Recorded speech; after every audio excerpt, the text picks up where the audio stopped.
अच्छा है तुम मायके ही चली जाओ। सुनंदा जी बहुत दिनों से देख रही थी, बेटा बहू हर बात पर तकरार करने लगे हैं। 2.5 साल ही तो हुए हैं शादी के, ऊपर से 3 महीने की दिया के साथ राशि एकदम परेशान हो जा रही है। और निकुंज बात बात पर राशि पर भड़कने लगा है। कितनी बार राशि ने कहा भी, आपको मेरा साथ अच्छा नहीं लग रहा है तो मैं चली जाती हूँ, रहिए अपने घर में अपने कमरे में आराम से। तब निकुंज उखड़ते हुए कह देता, हाँ हाँ जाओ ना, मुझे धमकी क्या दे रही हो। राशि ये सब सुनकर टूट जाती थी, अकेले बैठकर रो लेती, पर बेटी का ख्याल आते ही सामान्य करने की कोशिश करती। साथ ही ये भी ध्यान रखती सासू माँ तक ये सब खबर ना पहुँचे, नहीं तो वो क्या सोचेंगी। पर सुनंदा जी की अनुभवी आंखें समझ रही थी कि बेटा बहू के बीच बहुत समय से पहले जैसा प्यार नहीं रह गया है। उन्होंने पहले राशि से बात करना सही समझा और वो बेटे के ऑफिस जाते बहू के पास पहुंच गई, जो अपनी बेटी को नहाकर तैयार करने में लगी थी। बहू क्या बात है, देख रही हूँ आजकल घर का माहौल बहुत बिगड़ा हुआ है। तुम दोनों एक दूसरे से या तो बात ही नहीं करते, और करते भी हो तो एक दूसरे से खींचते हुए। आखिर बात क्या है? सुनंदा जी ने पूछा। ओह, आपको भनक लग गई होगी मम्मी जी, मैं नहीं चाहती थी आपको ये सब पता चले। निकुंज का व्यवहार मुझे भी खुद समझ नहीं आ रहा। दिन भर 100 काम होते, फिर उनकी चिड़चिड़ाहट से मेरा मन भी खराब होने लगा है। सोच रही हूँ कुछ दिनों के लिए मायके हो आऊं, पर फिर आप अकेली हो जाएंगी, ये सोच कर नहीं जा रही। अगर आप कहें तो चली जाऊं। राशि ने पूछा। बहू तेरी हालत समझ रही हूँ, मैं भी पैरों में दर्द की वजह से तेरी ज्यादा मदद भी नहीं कर पाती, फिर दिया पूरी रात जगाए रखती है। तू ऐसा कर, अकेले जा सकती है तो चली जा मायके।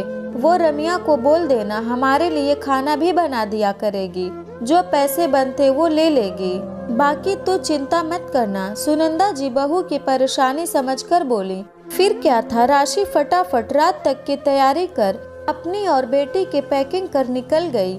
हाँ, सफर जरूर 5 घंटे का था, पर मायके जाने की खुशी में सब मंजूर कर लिया। शाम को निकुंज घर आया तो घुसते ही कहा, राशि जरा कड़क चाय पिला दो, आज काम कर सिर फट रहा है। कमरे में गया तो बिस्तर साफ सुथरा, दिया का भी सामान नजर नहीं आ रहे हैं। माँ ये राशि किधर है? निकुंज गुस्से में पूछा। मायके भेज दिया उसको, सुनंदा जी ने इत्मीनान से कहा। पर क्यों? निकुंज आश्चर्य से पूछा। बेटा तुम ही तो कहते रहते थे जाने को, तो वो चली गई, अब तुम्हें बता कर क्या ही जाती। कौन सा तुम उससे सीधे मुंह बात कर रहे थे? सुनंदा जी निकुंज के प्रति लापरवाही से बोली। ये तो कोई बात नहीं हुई, कहते हुए राशि को फोन लगा दिया। देख लीजिए आपका कमरा बिल्कुल आपके हिसाब से छोड़कर आई हूँ।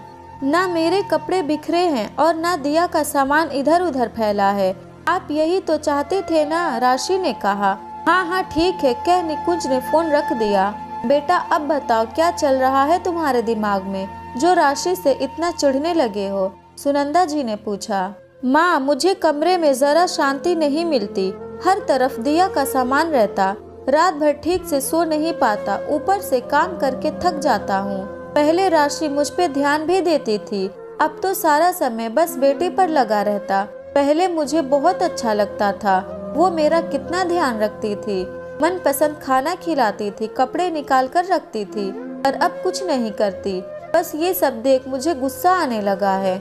निकुंज ने कहा। बेटा समझ सकती हूँ, पर दिया तेरी भी बेटी है। राशि जब तक माँ नहीं बनी थी पत्नी के फर्ज बखूबी निभा रही थी, अब वो माँ भी है, उसकी हर छोटी मोटी जरूरत राशि ही समझ सकती है। और तुम कोई बच्चे तो हो नहीं, बस थोड़ा सा दिया को गोद में लेकर पुचकार देते हो, पिता का फर्ज बस उतना ही समझते हो।